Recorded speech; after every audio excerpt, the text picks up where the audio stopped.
This is Make It Plain. Make It Plain. MIP With Masamela Matfumo. Mark Thompson. Make It Plain. Get woke. Nice buns, soft, fluffy, and ultra-low net carbs. Discover Hero Bread, the delicious ultra-low net carb bread with incredible taste and texture. Hero Bread has 0 grams of sugar and is under 100 calories per serving, plus high in fiber with 5 to 10 grams of protein per serving. Order from hero.co now and get 10% off your first purchase with promo code AH10. That's 10% off with code AH10, HERO.co. Ladies and gentlemen, it's always a pleasure here on Make It Plain to meet new people, to meet new organizations and highlight the work that they're doing. Well, new to me, perhaps new to this audience, not necessarily new organizations, but new to us. And one such one joins us today. We're going to hear about the Children's Village from the president and CEO of the Children's Village. Can't wait to hear about all the great work they're doing and the difference they're making in the lives of young people. The president is with us, Dr. Jeremy Kohomban. Dr. Kohomban, welcome to Make It Plain. How are you, brother? Great to be here, Reverend. Thank you for the opportunity. It is a pleasure to have you. So tell us exactly, what is the Children's Village? We are one of the oldest charities in the United States, founded in 1851, so a long history. And today we serve 3 populations of children and youth, and 2 of them are in what we consider the deep end of the system, right? So children touched by foster care, meaning that they've been separated from family. Children who have been separated from family because they've been touched by juvenile justice or criminal justice. And then the third population are children who are at risk and who are also alone. So they're not with family, but they've been traveling alone because of migration and their immigrant status. And with each of those populations, we have one mission: to make sure that we connect children to family, because we believe that success requires love and belonging, not a system, not an agency, not an institution, not a government program, but somebody who steps up and says, "You're mine. I love you unconditionally, and I love you with implicit love." What is the current state of the foster care system? Are things improving, or are things getting worse? No, I actually think in the last decade, we made some substantial improvements. One of the great improvements we've made is accepting that children do better with families, right? When we separate children from family, that's traumatic. Regardless of the issue, that's traumatic. The best thing we can do for them is to give them family. So in the last decade and a half across the United States, there has been a recognition that if the biological family and the immediate family can't, for some reason, care for that child, that our next best opportunity is to look at the extended family. So this idea of kinship, right? So uncles, aunts, and even go broader, a pastor, a rabbi, an imam, someone that's connected to that family. So that is an incredible move forward, because until that happened, what happened often with children across the United States is many of them would go into residential care. I have nothing against residential care. Children's Village started residential care in 1851, but residential care is not family. It needs to be short-term and targeted. Kids do best when they're with families. So we are seeing some improvements. And so I take it Children's Village has been helping to kind of push and move things along toward placing children with families. And I'm sorry. We are on the forefront of that message, and we've spent the last 20 years designing models to prove that it can be done. Okay. At the decision-making level at foster care, is it, and again, I'm interested in learning about this. Are decisions where you all are able to have an impact, for example, to make the case for families more so than residential care? Are those decisions made at the local level or elsewhere? In New York, they're made at the local level. And when they are made at the local level, we often get the best outcome. Now, look, keep in mind, there are some incredible disparities in foster care, right? Even though the vast majority of children across the United States, children are poor and families and a lot of white families in the system, children of color are disproportionately impacted, with Black children being separated from their families faster. In most instances, they go from low security to high security faster, meaning they penetrate the system faster, they stay longer, and often Black children exit with the worst outcomes. The only other group in the United States that comes close to the Black families' experience in foster care are the native tribal families. So when we have local leaders that are cognizant of the disparity, understands the community, and understands where we are strong in our community, we can actually make great decisions on behalf of family. Explain what you mean by Black families or Black children going from low security to high security. Meaning we often see Black families who are separated from their children. Those children, they start in what's called preventive care in some states, a state like New York, where we have a social worker that goes into the home, that attends to that family, tries to give them support. But when you look at the Black family's experience, we also see that at some point in that relationship, someone makes a decision and says, well, despite all that we're doing, this child can't be in this home. And so the child is removed and placed in a foster home. If that child is fortunate, that child goes into a kinship family, so lives with an aunt, uncle, or a family member. When that doesn't happen, and especially with the older children, the older Black children, so as they get closer to their teen years, we see them going from then a family placement to a residential placement. And then we also have this term that we use, which is actually not one that you typically would hear, but we call it crossover. We see a number of those children crossing from the foster care system into the juvenile justice system, because once they're in care, something happens, and now there's a juvenile justice involvement. So it becomes a cruel pipeline for some of those children. Yeah, that is a very cruel pipeline. When it comes to Black families, are there greater or lesser challenges when it comes to finding those extended members of the family to set up kinship placements?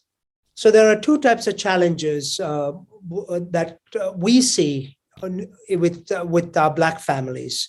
The first one that should be lifted up is the problem of implicit bias. The power of implicit bias, this idea that Black families are not together, that Black families are not as good. It's tied deep into our history around race and racism in the United States. So in some jurisdictions, it is not unusual, even in our work, for us to, sit with a team and immediately sense that, when we start talking about that Black family, that there's a sense that, well, maybe it's not the best decision for the child. And so much of that is tied to implicit bias. And we've got to do a lot of work to say, no, hold it. That's, that family loves that child as much as any other family would. So the first is the issue of implicit bias. The second is in an urban area like New York, where we have families, especially African American families coming from all over the country.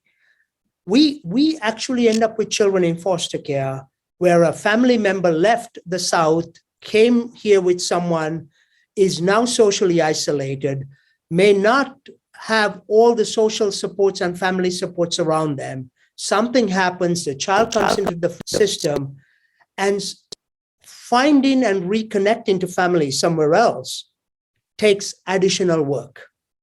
Occasionally, there could be a family in another state that says, well, she didn't listen or he didn't listen. Usually it's a mom, followed someone, came to New York, and now bad things have happened.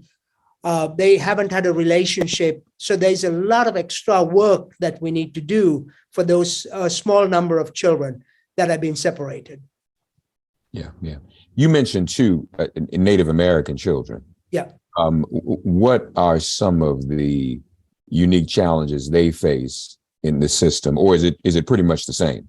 It is the same. So when you look at the Black experience in the United States and the Native experience, right?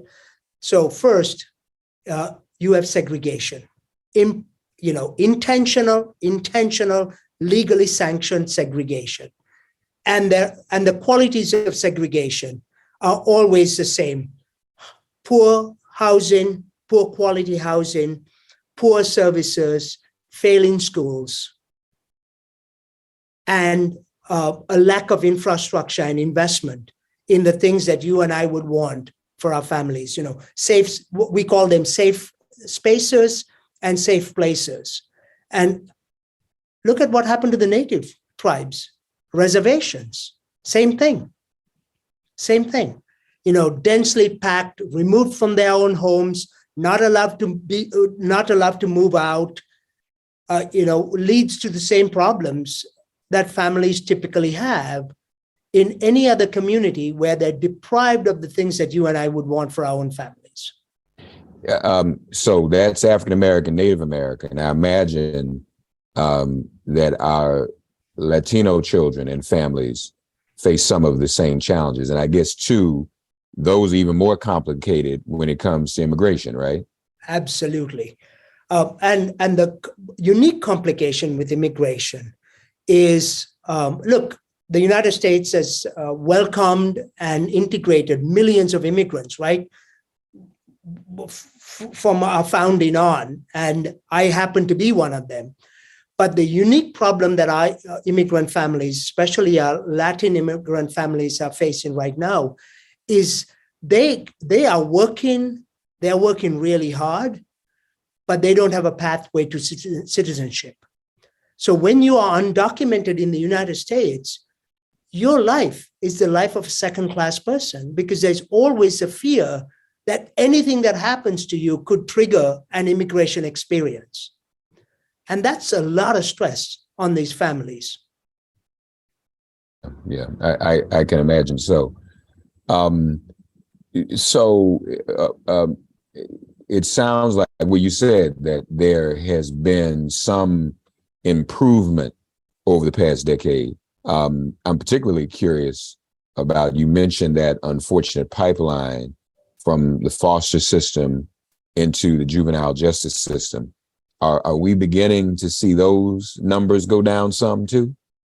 It's state by state. In states that have been willing to deal with this crossover and deal with it head on, we are seeing improvement, but it's a very new effort. So in our work, there are no quick solutions. There are no perfect solutions. We have to build on ideas and look at evidence and make improvements. So in many states, we have begun to do that. And in some states, the systems still, think of our kids as bad kids, right? One of the things we always say is, we don't work with bad kids. We work with kids to whom bad things have happened. It's a big difference. Almost the same words. We don't work with bad kids. We work with kids to whom bad things have happened. And the bad things that have happened to them are, segregation, family separation, racism. I mean, these are issues that complicate and limit our children's potential. And it takes a lot of work to undo the damage of what they've gone through. Yeah, and again, these are kids. These are children. That's it. So when people say bad children, well, children are born bad. They just can't. They just don't pop up bad. So you're right. I mean, it's obviously the circumstances that have happened to them. You just don't come out of the womb and you're just inherently bad. We know some people think that way, unfortunately. Which takes me back to the history. You know, I am intrigued by the longevity of the organization, 1851, and you mentioned immigration. So obviously, in 1851 and for decades, especially here in New York, the immigrant population was constantly expanding. Yep.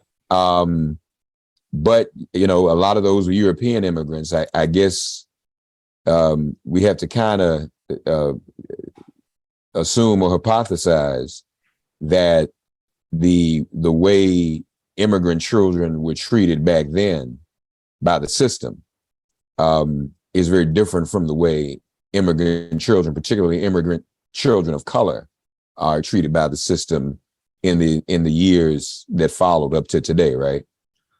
Yes, there are very clear differences, even at that time there was disparity, right? So the first is Black children were not in the system. I mean, they couldn't even get a service. They were out there, you know, they were locked up. There was still, you know, slavery and indentured servitude through the Black codes at the time of our founding.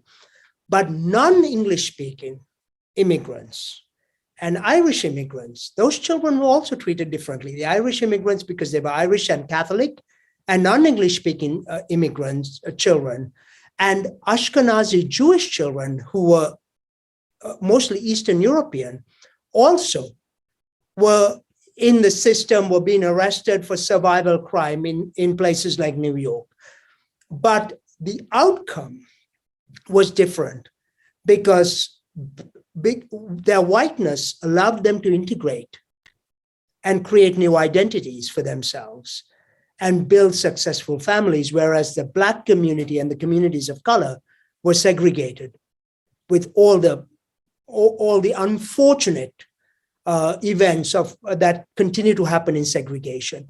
What we see with the new immigrants of color is that there are some differences. Many of their parents and their family members may not be welcome at the border, but once they come into the United States, there's such a need for employment and employees that this population is often working at higher rates in most communities than our African American community is.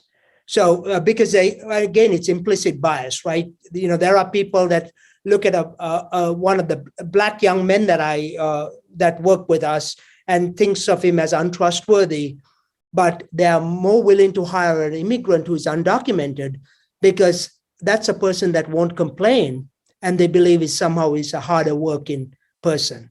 So there are these biases that play here. But when it comes to the children, the big problem is that when your family is undocumented and they have to constantly live in fear that something could happen that could separate the family, that's a big burden for a young child to carry. Yeah, it certainly is. You all actually have within Children's Village a committee, I believe it's called Undoing Institutional Racism. You've undone a lot of it already just in our conversation. I appreciate that, but tell us more about that committee and what it's up to. It started about 12 years ago. It was actually our chief operating officer, a white woman who had worked here for many years, just retired recently, and a parent advocate, a young mother, Black, whose child had been in the system that was working with us. And this is all before all the racial awakening, right? Came and said, look, we've got a crazy history. We have a lot of people of color working here, and we are working with young people of color. We've got to do something different. And it was tough because the committee forced us to ask questions about ourselves that we didn't want to ask. And they also wanted to see confirmation of our answers. So I'll give you the first. I wasn't part of the committee. I was on the outside. They would come to me. The first one they came to me and lifted up was this issue of how we paid. And I said, what do you mean how we pay? They said, we've got a real problem in how we pay our employees. I said, well, explain to me what that means. So we take great pride in training. If you start at Children's Village, you start with us as anything, even our chaplain, you will spend 8 days in training before you step into the workforce. And we were so proud of that training, and I'm still very proud of that training. And I just spoke at it today before I came here to meet with you. When you came into our training, if you were a professional, we paid you your salary on the first day of training because that's your first day with us. However, if you were a paraprofessional or if you worked on the front line, we gave you a training wage, which was the minimum wage. If you were a professional, you got your salary. If you were not a professional in the professional tranche of employment, you got a training wage paid by the hour. So for every hour that you were in training, you got paid. Now, our professionals at that time, this has changed, this is 18 years ago, our professionals at that time were mostly white and Asian, and a few Hispanics and immigrants. Our front line was predominantly Black and a few brown. 13 years ago, that solution cost us $250,000 to fix that. But as I look back at my career at Children's Village, I often think of that as the first time when I had to understand that talking about race and disparity is not good enough.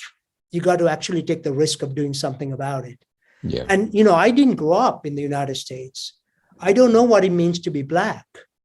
I grew up in a multiracial home.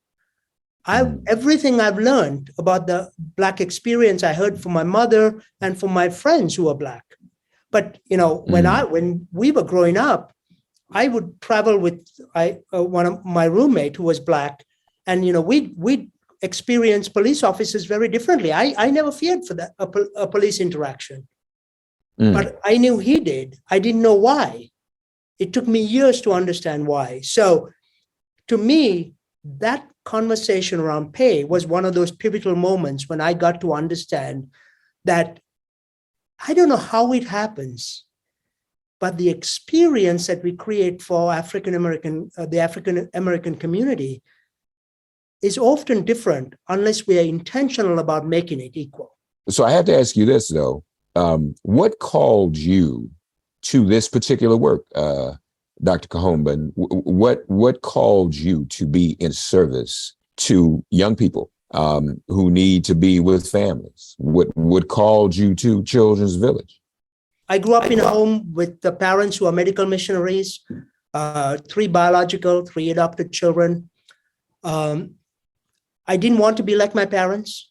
I wanted to be a military officer like my grandparents. And I was in Emporia, Kansas. I was in ROTC. I was training at Fort Riley. And one day my captain, this is a small town in the middle of Kansas, said, I need a volunteer. There's a group home in town. They need someone. I said, hey, maybe I can do something. And I walked in there, and it fundamentally changed my life.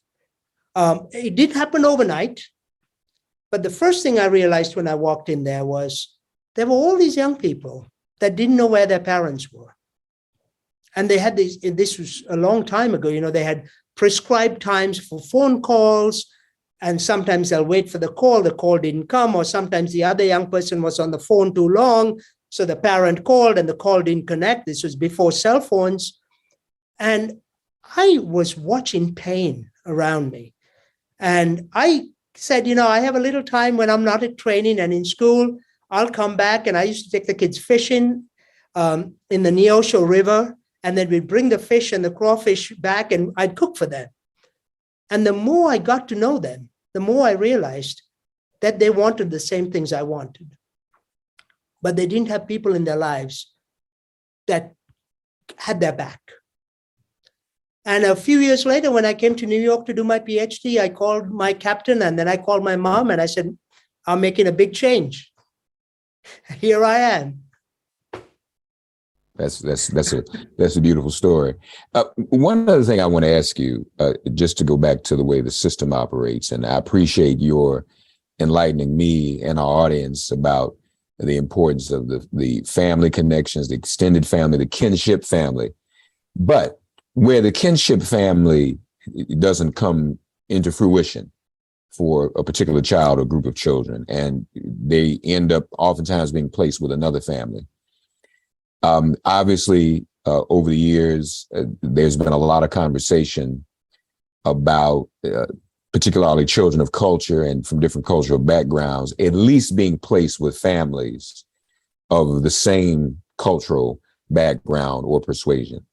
How does Children's Village feel about that? And then not only that, we now family itself has become more diverse. We have marriage equality now. We have same-sex families. Obviously, those homes can be as providing and as loving as any other homes. So what does Children's Village take into account when the kinship family situation is not readily available? What do you all take into account? Do you look at finding families similar to the cultural background of the children? And where do same-sex parents and families come in when it's time to make a decision about where it's best for a young person to go? That's a great question, and I have the answer. We define family very broadly, and if you go to my Twitter stream or to our website, you'll see the stories. Here are the two conditions we want met. Someone that loves that child unconditionally and implicitly. I think we all understand what unconditional love means because we have it, but implicit love is a little more nuanced. What implicit love means is that someone loves you for who you are right now, not for who you will become, right? Right now. Children's Village works with teenagers. We work with a lot of young children, but our passion is around teenagers. And in the United States, the children that often go without family, especially our young Black children, are teenagers. We just want one person that will step up and say, I love you for who you are right now. You can be a father, a mother, two fathers, two mothers, 3, 4, doesn't matter, at least one. That's it. Unconditional and implicit love. If you tell me you have it, I've got a child for you, because there is no child that's too old to be loved.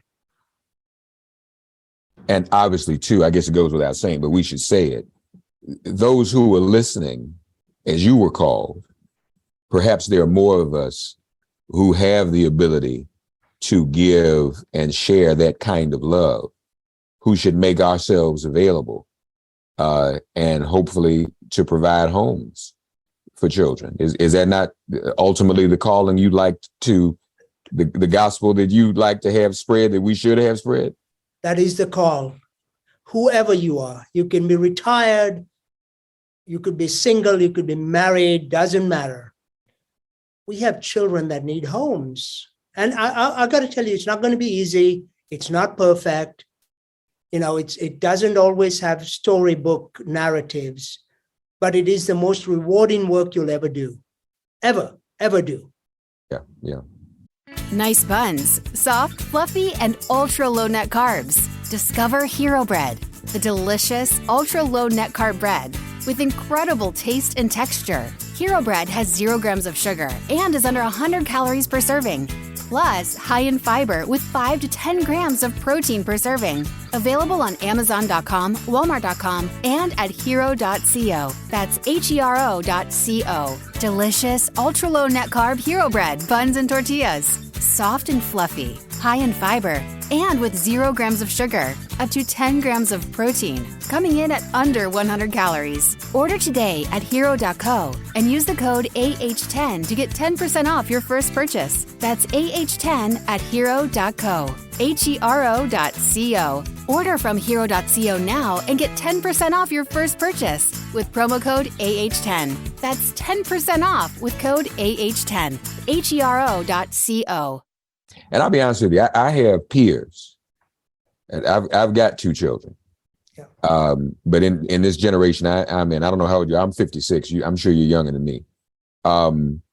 But in my peer group, a lot of my peers never had children, just for whatever reason. The generations do it different. Some generations have a lot of children, some generations just don't.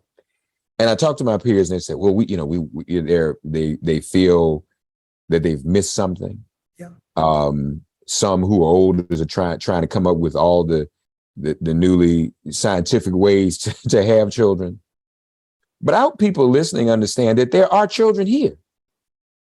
And you can provide love to them. One of the things I'm most proud of, when we had the Million Man March, and you may recall this, the call was made for more African Americans to get involved in adoption and in foster care because of the disproportionate number of African American young people who did not have families and places to go. And at one time, we didn't even have the diversity of homes. A lot of times it was a white family. White families a lot of times had the resources, the income, and they would get African American children, other children of color. Some of those situations worked out, some of them didn't, obviously. But folks, I hope as our brother Dr. Kohomban has talked about how he was called, I hope you would also hear what he said about love. And there are many ways we can serve, many ways we can help. He's an activist as well, and we appreciate him for that. I'm an activist. Some of us are going to be activists all the time. But for others of us, maybe our activism can be helping to provide homes for some of these young people and being involved in their life. That is a form of activism, especially in this day and age. We say, oh, the criminal justice system, the carceral system is taking too many and affecting too many. How many of us have just heard for the first time the relationship between the foster care system and the carceral system, that crossover? So a lot of us thought, before you said it, Dr. Kohomban, a lot of folks thought crossover meant just in music. Whitney Houston crossed over. She did. But it's stuff like that. But I mean, he's just enlightened us, folks. So I hope people get that. So a lot of us say things about the criminal justice system, but look at what you could do just in this situation here. And if we can save one child, we can save many, many others. Yep. I was saying to a group yesterday, my grandmother used to sing a song, an old song in the church. Right in the corner where you are, someone far from harbor, you may help across the bar. Right in the corner where you are, just that one corner, and you can make a difference. This has been an incredible conversation. I'm touched and inspired by what you do. And I also offer to you that, ministry is not exclusive to those of us who wear the collar. If you look at minister in the dictionary, it's a verb. It means to serve. And I applaud your ministry, Doctor, and I applaud the ministry of Children's Village. You all are doing great, great work. It's really an honor to talk to you. And please invite me to visit sometimes. I like to come over there and just be touched in person by all the great work you all are doing.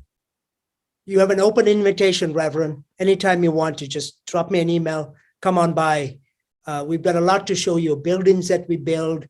We can't undo history unless we create a new history. Yeah. And we've got an opportunity to create a new history. Beautiful, beautiful. Dr. Jeremy Kohomban, check out the website, childrensvillage.org. Thanks for getting woke and listening to Make It Plain. As always, perform an act of kindness on behalf of an elder or young person. Write a letter to a sister or brother who just so happens to find her or himself incarcerated. Offer libations to the ancestors upon whose sturdy shoulders we all now stand. And above all, Give thanks to the God of your understanding by whatever name you call her and him. All God asks of us is that we give each other love. Thanks for giving MIP love. And please remember to subscribe and give us a 5-star rating. If all hearts and minds are clear, it has been made plain.